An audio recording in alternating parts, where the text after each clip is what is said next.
सूरज ईशा पर पूरा ध्यान दे रहे हैं क्योंकि वे ईशा को वाईपीएस बनाकर ही रहेंगे। सूरज ने ईशा को किताब दी और अपने दोस्त बंटी से कहा कि ईशा पर पूरा ध्यान रखना कि वह पढ़ाई पर ध्यान दे रही है या कहीं और।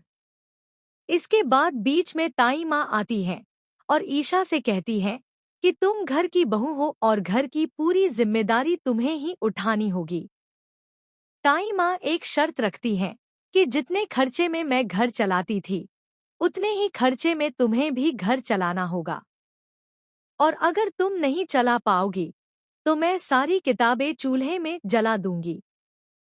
ताई जी की यह बात सूरज सुन लेते हैं और उनसे भिड़ जाते हैं। दूसरी तरफ गुलाब सिंह ठान लेते हैं कि ईशा को हवेली लाकर ही रहेंगे। वह सूरज को धमकी भी देता है कि तुम अब मेरे रास्ते में नहीं आना क्योंकि ईशा को मैं ही हवेली लेकर जाऊंगा। उधर ताई माँ के पोते का जन्मदिन आता है। ताई माँ कहती है, महारानी जी, क्या घर के खर्चे में इसका जन्मदिन मन जाएगा? इस पर ईशा जवाब देती है, हाँ ताई माँ, इसका जन्मदिन घर के खर्चे में ही मन जाएगा। और वह जन्मदिन हंसी खुशी के साथ मनाया जाता है। कुछ देर बाद उसके घर बिजली का बिल आता है जो ईशा के पापा के हाथ में होता है। ईशा खुशी से कहती है, घर चलाने की जिम्मेदारी मैंने ली है तो बिजली का बिल भी मैं ही भरूंगी।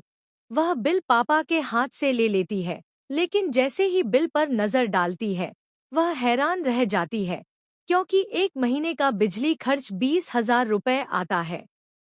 ईशा सोच में पड़ जाती है कि 20,000 रुपये में पूरे महीने का राशन पानी का खर्च उठाए या बिजली का बिल भरे। एक बार फिर ईशा के जीवन में बड़ी चुनौती आ जाती है क्योंकि पूरे घर को चलाने की जिम्मेदारी अब उसी के कंधों पर है। ईशा हर सामान लेने से पहले उसका दाम कम कराने और पैसे बचाने की कोशिश करती है। क्या बेचारी ईशा भर पाएगी घर का बिजली बिल?